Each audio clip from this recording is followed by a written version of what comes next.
नमस्कार मित्रांनो, मी जिज्ञेश आज पुन्हा एकदा एक नवीन व्हिडिओ घेऊन तुमच्या समोर येतोय। आजच्या व्हिडिओचा टॉपिक आहे जसे की आपण मॅक्झिमम टाइम आपलं ओल्ड गोल्ड देऊन आपण एक्सचेंज करून नवीन सोन्याचे दागिने बनवत असतो या त्याला कॅश मध्ये कन्वर्ट करत असतो। तर ह्या गोष्टी करताना आपण कोणत्या कोणत्या बाबींचा तपास केला पाहिजे, कोणत्या कोणत्या बाबी चेक केल्या पाहिजे त्याबद्दल मी इन डिटेल तुम्हाला या व्हिडिओमध्ये पूर्ण सांगणार आहे। आणि असे नवनवीन माहितीपूर्ण व्हिडिओ आमचे बघण्यासाठी तुम्ही आमच्या YouTube चॅनलला सबस्क्राइब करा आणि बेल आयकॉनवर प्रेस करा, जेणेकरून आमचे पुढचे येणारे व्हिडिओ देखील तुमच्यापर्यंत नोटिफिकेशन मध्ये तुम्हाला येत राहतील। की आज आपण डिस्कस करणार आहोत की आपलं जुन्या सोनं आपण एक्सचेंज करताना कोणत्या कोणत्या बाबी तपासून घेतल्या पाहिजे।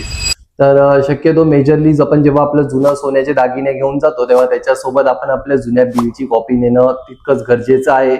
जर ते नसेल तर आपल्याकडे एक डिक्लेरेशन फॉर्म असणं देखील काही इम्पॉर्टंट आहे। त्यानंतर जेव्हा आपण आपल्या जुनं सोन्याचे दागिने जेव्हा आपण सोनाराकडे नेत असतो तेव्हा आपण त्याचं फर्स्ट प्युरिटी चेकिंग केलं पाहिजे। ते देखील आपल्या समोर झालं पाहिजे की आपल्या सोन्याच्या दागिन्यांची प्युरिटी किती आहे बिफोर मेल्टिंग आणि त्याचं वजन किती आहे। त्यानंतर दुसरी गोष्ट असते की आपण आपल्या सोन्याच्या दागिन्यांचं आपल्या समोर मेल्टिंग झालं पाहिजे। ते मेल्टिंग आपल्या समोर केल्यानंतर त्या मेल्टिंगचं वजन किती येतं आणि त्याची प्युरिटी किती येते ते एकदा रिचेक करणं तितकंच इम्पॉर्टंट आहे। आणि सध्या मार्केटमध्ये ट्रेंड आहे ते म्हणजे 0% डिडक्शन। तर एक्झॅक्ट 0% डिडक्शन म्हणजे काय असतं, तर तुम्ही जे सोनं देत असता सोनाराला तुमचे जुने दागिने, तर त्या दागिन्याचं जे प्युरिटी असते ती एक्झॅक्ट तुम्हाला रिटर्न मध्ये त्याच्या कॅल्क्युलेशन मध्ये आलं पाहिजे। त्याच्यात कोणत्याही प्रकारचं तुमच्यात घट कन्सिडर नाही केली पाहिजे, म्हणजे प्युरिटी मध्ये कोणत्याही प्रकारचं डिडक्शन नाही झालं पाहिजे। सोबतच जर ते त्याला व्हॅल्युएशन करत असतील तर त्यांचा खरेदीचा सोन्याचा भाव आणि विक्रीचा सोन्याचा भाव ह्याच्यात कोणताही फरक नसला पाहिजे, तर ते पूर्णपणे तुम्ही 0 डिडक्शन मध्ये कन्सिडर करू शकता।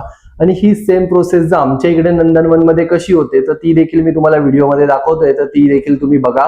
तर हे ते मंगळसूत्र आहे। तर आपण आता मेटलरवर वजन केलंय 0 टेअर केलेलं आहे। तर आपण आता त्या मंगळसूत्राचं वजन करतोय।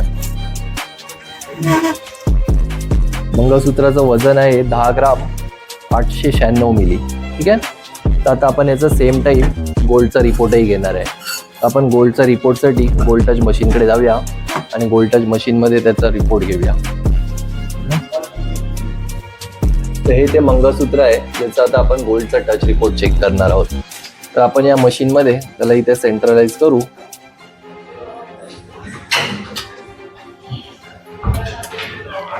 आणि आपण आता टेस्टिंग चालू करणार आहोत।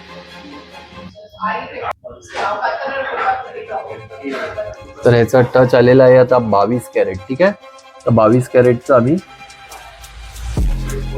प्रिंट काढतो।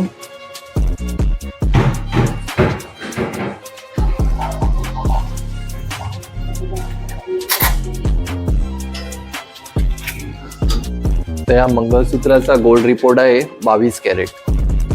ठीक आहे। 92.57 याचे टच रिपोर्ट आलाय। पण आता ह्याचं जे आपण वजन घेतलं होतं हे काळ्या मण्यांसकट होतं। पहिल्यांदा आपण याचे काळे मणी आपण ब्रेक करूया आणि त्याच्यानंतरचं वेट आपण कस्टमरला देणार। ठीक आहे।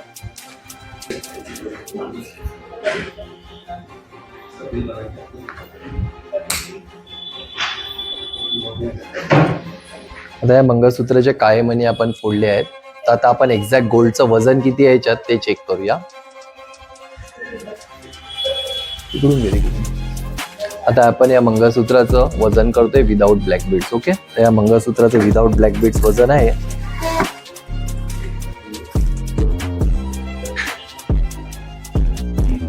10 ग्राम 426 मिली। आणि या मंगळसूत्राचं नेट पहिलं ग्रॉस वेट होतं 10 ग्राम 896। काळ्या महिन्यांचं वजन मायनस करून आता त्याचं वजन झालंय 10 ग्राम 426। चला तर आपण या मंगळसूत्राला आता मेल्टिंग करूया। मग मेल्टिंगचं न्यू वेट तुम्हाला येईल।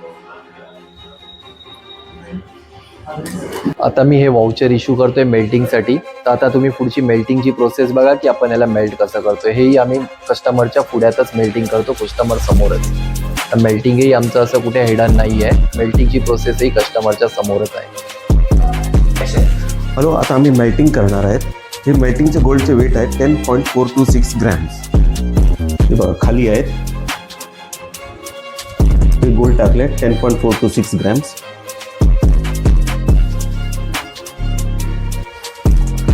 हे फर्नेस मध्ये आम्ही ठेवतोय।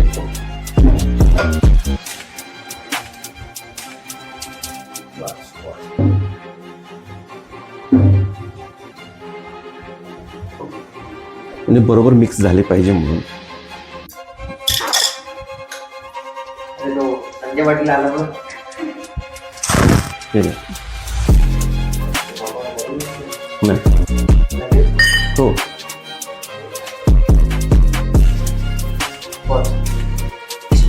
आता आपल्याकडे ते मंगळसूत्र होतं ते गाळून आता त्याचं एक बटन बनवून आलेलं आहे.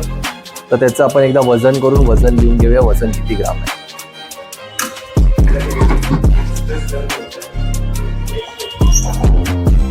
त्याचं वजन आलंय 10 ग्राम 411 मिली. तर आता सेम टाइम आपण त्याचं टेस्टिंगही करून घेऊया, कारण की आता जे गोल्ड टेस्टिंग होईल ते आपल्याला एक्झॅक्ट टेस्ट भेटेल त्याचं, की त्याच्यात एक्झॅक्ट किती शुद्धता आहे सोन्याची, तर ती तपासून घेऊया आपण. तर आपण आता हा सोन्याचं जे बटन बनवून आलेलं आहे ते आपण आता टेस्टिंगसाठी सेंटरला ठेवणार आहोत मशीनच्या. ठीक आहे, तर आता आपण त्याची शुद्धता तपासून बघूया. सोन्याची शुद्धता तुम्ही चेक कराल तर 92चं मेल्टिंग त्याचं आलेलं आहे. याचा अर्थ ते सोनं आहे 22 कॅरेटचं प्रॉपर. तर आता आपण त्याची एक्झॅक्ट कॉस्टिंग करून चेक करूया की याची व्हॅल्यू काय बनते आजच्या रेटने. तर या मंगळसूत्रामध्ये याचं पहिलं क्रॉस वेट होतं 10 ग्राम 896 मिली. नंतर ते काळे मणी कट केल्यावर त्याचं वजन झालं 10 ग्राम 426 मिली. आणि जेव्हा आपण याला गाळलं तेव्हा याच्यातला कचरा आणि अदर गोष्टी निघून गेल्यानंतर ते फायनल वेट आले आहे 10 ग्राम 411 मिली. आता 10 ग्राम 411 मिलीनुसार आपण त्याचं कोटेशन करून कस्टमरला देणार आहे. आणि आपल्या इकडे जेव्हा आपण कोणाचं सोनं खरेदी करतो आणि त्याच्या अगेन्स्ट दुसरं सोनं देतो तर दोन्ही सोन्याला आपण तोच भाव पकडला जातो जो आम्ही कस्टमरला चार्ज करतो.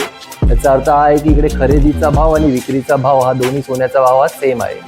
तर नंदनवन मध्ये ही प्रोसेस किती ट्रान्सपरंट आणि क्लिअर होते हे या व्हिडिओच्या माध्यमातून तर तुम्हाला समजलंच असेल.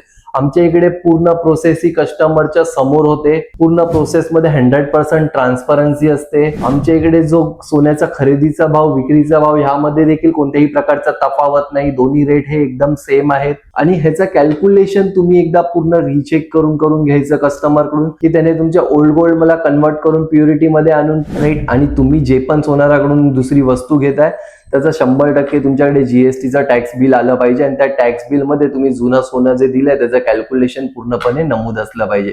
तर या गोष्टी शक्यतो तुम्ही तपासून घेत जावा सोनाराकडून कधी घेत असाल तर जेणेकरून तुमची कोणतीही फसवणूक होणार नाही. तर असेच नवनवीन माहितीपूर्ण व्हिडिओ बघण्यासाठी नंदनवन ज्वेलर्सला फॉलो करा आणि आमच्या इंस्टाग्राम अकाउंटला देखील फॉलो करत जावा, जेणेकरून तुम्हाला दररोजचे रेट आणि नवनवीन डिझाईन्स देखील बघायला भेटेल.